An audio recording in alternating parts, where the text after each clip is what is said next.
काल नीलम गोरेंनी वक्तव्य केलं, आरोप केले, त्याच्यानंतर तुम्ही निर्लज्ज बाई आहे, निर्लज्ज, नमक हराम. हा शब्द कापायचा नाही. निर्लज्ज हा अनपार्लिमेंटरी शब्द नाहीये. नमक हराम हा अनपार्लिमेंटरी शब्द नाहीये. ते तुम्ही ते फुल्या बिल्या दाखवता ना, त्या बिका म्हणतात ते.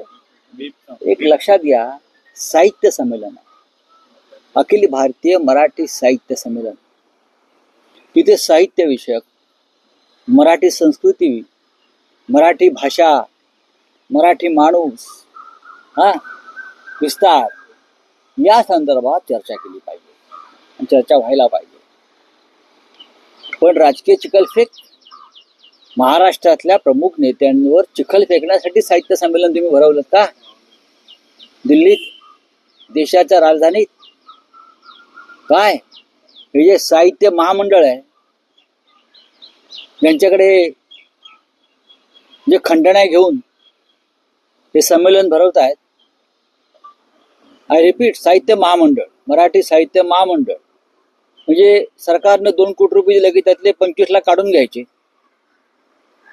खंडणी म्हणून आणि संमेलन भरवायला परवानगी द्यायचं काम करतात. कार्यक्रम ठरवतात हे महामंडळ आणि आयोजक जे असतात हे सतरंजा उचलायला असतात.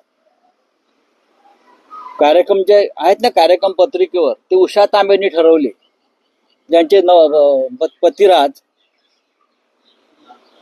हे महाराष्ट्राचे PWD सेक्रेटरी होते. सगळ्यात भ्रष्ट खातं हे मराठी भाषेवरती, राजकारणावरती कार्यक्रम ठरवणार. नीलम गोरे यांचं कालचं जे वक्तव्य आहे ही त्यांची विकृती आहे. त्यांनी काय विधान केलं वगैरे सोडून द्यावं. ज्या घरात तुम्ही खाल्लं त्यावेळेला आमदार झालात, उद्धव ठाकरे. मला आठवतंय बाळासाहेब ठाकरे म्हणाले, कोण बाई आणली तुम्ही पक्षामध्ये? सुरुवातीला हिंदुहृदय सम्राट बाळासाहेब ठाकरेंनी प्रश्न केला, हे कुठलं ध्यान आणलंय पक्षात बाहेरचं आपल्याला शिव्या घालणार आयुष्यभर? तरी आता काही लोकांच्या मर्जी खातर त्या आल्या गेल्या, 4 वेळा आमदार झाल्या आणि जाताना ताटामध्ये घाण करून गेल्या. या बाईंचं कर्तृत्व काय विधान परिषदेतलं हे जर समजून घ्यायचं असेल तर पुण्यामध्ये, पुणे महानगरपालिकेमध्ये आमचे गटनेते होते अशोक हरनाळ म्हणून, त्यांची मुलाखत घ्या जाऊन. त्यांच्याकडून धमक्या देऊन हे जेव्हा पुण्याचं प्लॅनिंग DP सुरू होतं तेव्हा कोणाकोणाच्या नावावर या बाईंनी कोट्यावधी रुपये गोळा केले. गटनेते अशोक हरनाळ, जा त्यांची मुलाखत घ्या, मग हे मर्सिडीज प्रकरण काय आहे त्यांना कळेल. आमचे नाशिकला माजी महापौर आणि शिवसेनेचे आमचे स्थानिक नेते आहेत विनायक पांडे, त्यांना उमेदवारी देण्यासाठी शिवसेनेची या बाईने किती पैसे घेतले होते जाऊन त्यांनाच विचारा, विनायक पांडेला. मी रेकॉर्डवर सांगतोय ते प्रकरण काय झालं आम्हाला माहिती आहे.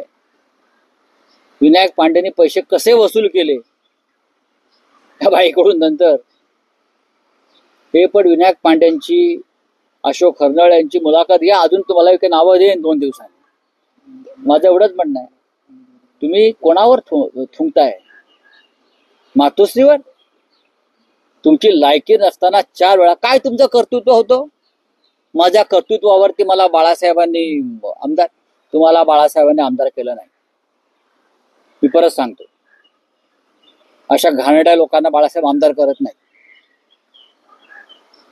एक संस्कार, एक संस्कृती असते.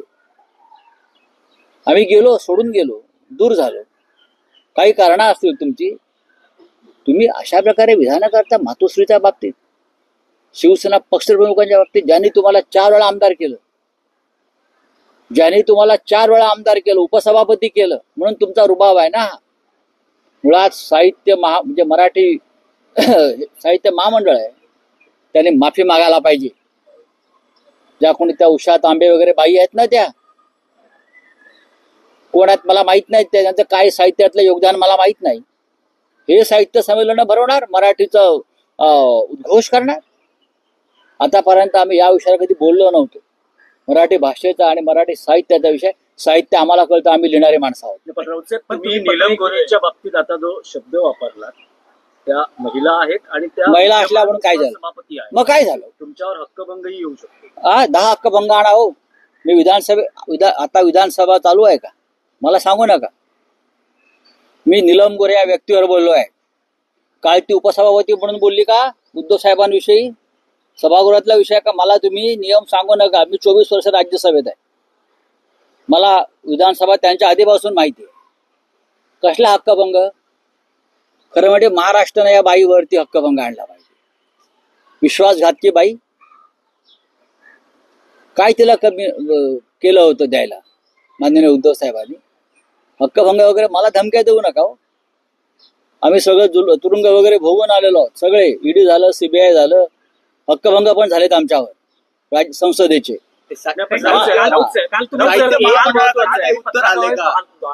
हे केलेलं आहे की तुषार तांबे यांनी 50 लाख होय दिलेत. काल नीलम गोरे या बाहेर पडताना पत्रकारांशी त्या बोलत होत्या खाली की मी महामंडळाला 50 लाख दिले उषा तांबेला. म्हटले बोलले, लोकांनी रेकॉर्ड केलेलं आहे. मी 50 लाख रुपये देऊन माझा कार्यक्रम लावला. जरी मर्सिडीज देऊ शकते असं म्हणते, तुम्ही 50 लाख देऊ शकते. भ्रष्टाचारात लक्षवेधी लावायला किती पैसे घेतात विचारा. लक्षवेधी लावायला, प्रश्न विचारायला, प्रश्न आल्यावरती संबंधितांना बोलवून डील करा. माझ्याकडे सगळे माहिती आहे आणि पुराव्यास आहे. ते हक्कभंग आणा. काय तुमचा हक्कभंग वगैरे आणा. राऊत साहेब, तुम्ही जितकं जबाबदार अखिल भारतीय मराठी साहित्य संमेलनाला ते जबाबदार आहेत, पण जे एकूण सगळे कार्यक्रम झाले ज्यात राजकीय नेत्यांचीही व्यासपीठावर काय उपस्थिती नाही, माझ्याकडे सगळे माहिती आहे आणि पुराव्यास आहे. ते हक्कभंग आणा. काय तुमचा हक्कभंग वगैरे आणा. राऊत साहेब, तुम्ही जितकं जबाबदार अखिल भारतीय मराठी साहित्य संमेलनाला ते जबाबदार आहेत, पण जे एकूण सगळे कार्यक्रम झाले ज्यात राजकीय नेत्यांचीही व्यासपीठावर काय उपस्थिती नाही, ते संमेलन शरद पवार हे या पूर्ण बघा प्रधानमंत्र्यांपासून अध्यक्ष होते. पूर्णपणे चुकीचं आहे. शरद पवारांनी पुढाकार घेतला दिल्लीमध्ये साहित्य संमेलन. पवार साहेबांनी पुढाकार घेतला का नाही मला माहित नाही. पवार त्याचे स्वागत होते. संजय नहार आहे सरचे, त्यांची मूळ कल्पना होती. मी त्यांना काल फोन केला, त्यांनी हात वर केले. ते म्हटले आम्ही निषेध केलाय नीलम गोरेचा. आणि हे उषा तांबे यांनी हे कार्यक्रम ठरवले. कार्यक्रम ठरवायचा अधिकार हा साहित्य महामंडळ वगैरे काही आहे, दुकान कुठलं तरी त्या दुकानदारांचा आहे. नाही, पण शरद पवार साहेब, माननीय शरद पवार साहेब, हा जो राजकीय चिखलफेक जी झाली आहे त्याची जबाबदारी शरद पवार साहेब सुद्धा झिडकारू शकत नाहीत. त्यांची ते ज्येष्ठ आहेत, ते पालक होते, ते स्वागताध्यक्ष होते. ज्या प्रकारचे कार्यक्रम ठरवण्यात आले आणि जी राजकीय चिखलफेक झाली ते सुद्धा तितकेच जबाबदार आहे. संमेलनाच्या अध्यक्षा तारा भावळकर यांनी सुद्धा ह्याच्यावर निषेध व्यक्त केला पाहिजे. पवार साहेबांनी निषेध केला पाहिजे. पण पवार साहेब गप्प आहेत, अजूनपर्यंत भूमिका नाही. आता आज त्यांना माझा आवाज त्यांच्यापर्यंत आज जाईल ना. आता गप्प कसे राहू शकता? तुमच्यावर चिखल फेकतात तेव्हा आम्ही उभे राहतो ना. ही कोण बाई आहे नीलम गोरे? हे कुठलं भूत आहे जे साहित्य संमेलनाच्या मंचावरून गरळ ओकते? ठीक आहे, मराठी साहित्याचं आणि मराठी भाषेचं नुकसान ह्या लोकांमुळे झालेलं आहे. पण जे साहित्य संमेलनाचं राजकारण झालं, सुरुवातीला एकनाथ शिंदे व्यासपीठावर आले, पंतप्रधानांचं राजकारणच झालं. हे साहित्य संमेलन नव्हतंच. आणि नंतर नीलम गोरेंची मुलाखत झाली. नीलम गोरेंच्या मुलाखतीचं काही औचित्य होतं का? अजिबात नाही. त्या परिसंवादाचंच औचित्य नव्हतं. अनेक राजकारणी लोकांचे कार्यक्रम झाले. त्या कोणीतरी भाजपच्या एक महिला मोर्चाच्या अध्यक्ष आहेत, त्यांचं काय? मग तुम्ही शिवसेना उद्धव बाळासाहेब ठाकरे पक्षाच्या लोकांना का नाही बोलवलं व्यासपीठावरती? सगळ्यांना बोलवायचं ना. आम्ही कसे घडलो, आम्ही सांगितलं असं, आम्ही कसे घडलो, आम्ही कसे बिघडलो. नाही, पण नीलम गोरे असं म्हणतात, समोर उद्धव गटाचे शिवसैनिक असते तर मला बोलायला आणखी आनंद झाला असता. मग अशी काय म्हणाल, विकृत बाई आहे ती. विकृत आहे ती बाई नाही, ती बाई माणूस आहे.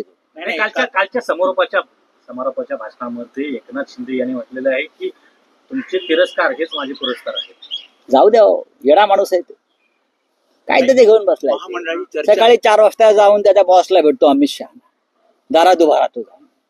काय स्वाभिमान अभिमान काय आहे की नाही? काय पैसे आहेत म्हणून काय नेता होतो काय? नाही, पण या साहित्य संमेलनाच्या मंडळींनी या राजकीय नेत्यांना व्यासपीठावर आणण्यासाठी तुम्हाला काय वाटतं की काही समथिंग काही वेगळं व्यवहार झाले आहेत ना.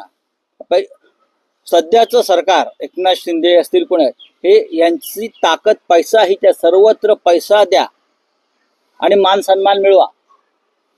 भ्रष्टाचारातला पैसा आहे, जमिनीतला पैसा, नगरविकास खात्यातला पैसा, समृद्धी महामार्गातला पैसा, SRA मधला पैसा, म्हाडातला पैसा, बिल्डरांचा पैसा, हा पैसा अमर्याद पैसा, त्या पैशाचा वापर करून पुरस्कार, मान सन्मान, प्रतिष्ठा, आमदार खासदार विकत घ्यायचे हे यांचं धोरण आहे.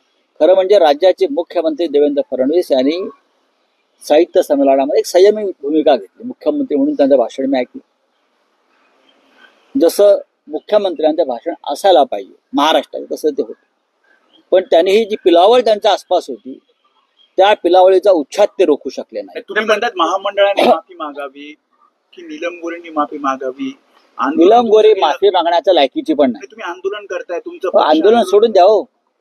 आंदोलनात आम्ही बघू काय करायचं ते. पण साहित्य महामंडळ हे मराठी साहित्य विश्वातली एक भ्रष्ट संस्था झाली. अशा प्रकारचे कार्यक्रम हे पैसे घेऊन, भेटी घेऊन लावलेले. त्यांनी ताबडतोब जर निषेध केला असता तर आम्ही मान्य केलं असं की त्यांनाही मान्य नाही. पण हा चिखल हे करून देण्यासाठी जो मंच उपलब्ध करून दिला त्याची किंमत मोजलेली आहे. नहीं, पर याच्यामध्ये मैंने बात किया ना, अभी मराठी में जो बोल दिया है. राउत साहेब, पण त्यात नीलम गोरे असं म्हणतायत की देखिए, बाळासाहेब सबसे बात है नीलम गोरे कौन है. नीलम गोरे आज जो है वो शिवसेना की बदौलत है. 4 बार उनको MLC किया, वो उद्धव ठाकरे जी ने किया, बाला साहब ठाकरे जी ने नहीं किया. तो उद्धव ठाकरे जी की मेहरबानी उनके ऊपर थी. तो मैंने उनको कल पूछा ना, तो आप 4 बार हो गई तो आपने 8 मर्सिडीज दिया है तो उसका रिसीट लेके आओ. कौन सा शोरूम है आपका खुद का? हाँ, ये बकवास बात करके निर्लज्जता है. ये निर्लज्जता है. राजनीति में ऐसे गंदे लोग हमारे साथ काम करते थे. हाँ, इस लोगों के साथ हमने काम किया.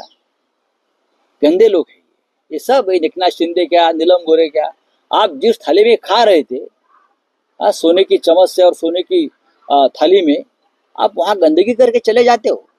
राउत साहब, लेकिन इस घटना के लिए आप शरद पवार जी को भी जिम्मेदार मैं मानते सबको हैं? जिम्मेदार मानता हूँ. जो उस वहाँ नहीं, स्पेसिफिक हम कह रहे हैं शरद पवार जी को देखो, जिम्मेदार. स्पेसिफिक की बात क्योंकि क्या है कि शरद पवार जी के हाथों से इस सम्मेलन के लिए बहुत सारी उपलब्धियां कुछ हुई. नहीं हो गया है भाई. प्रधानमंत्री देखो, आए, वो स्वागताध्यक्ष शिंदे जी थे. को पुरस्कार देखो, मिला. प्रधानमंत्री तो आते हैं ऐसे कार्यक्रम में भाषण करने के लिए. भाषण माफिया ये सब जो मंच पर बैठे थे साहित्य सम्मेलन के, वो सब भाषण माफिया है. सभी भाषण माफिया है. उनको तो एक दिन के लिए रुतबा दिखाने के लिए आना ही है. आपने क्या किया है? ये नीलम गोरे का क्या योगदान है मराठी भाषा, मराठी साहित्य, मराठी कविता? शरद पवार जी को देखो, जिम्मेदार. स्पेसिफिक की बात क्योंकि क्या है कि शरद पवार जी के हाथों से इस सम्मेलन के लिए बहुत सारी उपलब्धियां कुछ हुई. नहीं हो गया है भाई. प्रधानमंत्री देखो, आए, वो स्वागताध्यक्ष शिंदे जी थे. को पुरस्कार देखो, मिला. प्रधानमंत्री तो आते हैं ऐसे कार्यक्रम में भाषण करने के लिए. भाषण माफिया ये सब जो मंच पर बैठे थे साहित्य सम्मेलन के, वो सब भाषण माफिया है. सभी भाषण माफिया है. उनको तो एक दिन के लिए रुतबा दिखाने के लिए आना ही है. आपने क्या किया है? ये नीलम गोरे का क्या योगदान है मराठी भाषा, मराठी साहित्य, मराठी कविता, मराठी लिटरेचर? क्या योगदान क्या है?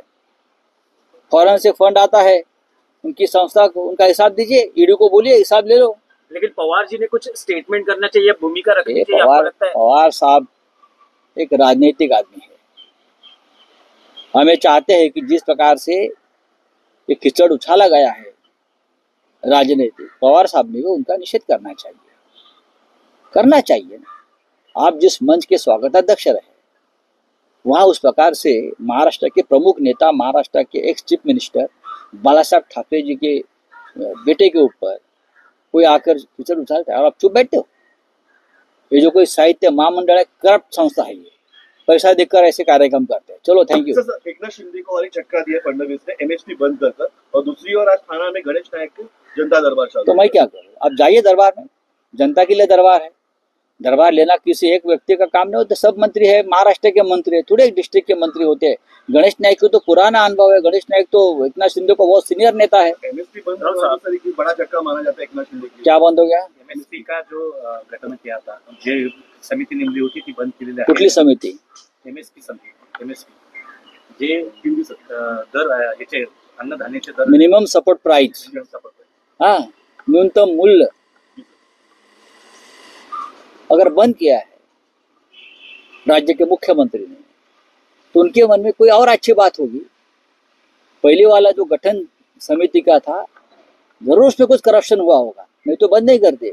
जहां इतना शिंदे कुछ बनाते हैं वहां करप्शन होता है या गड़बड़ होती है। चलो।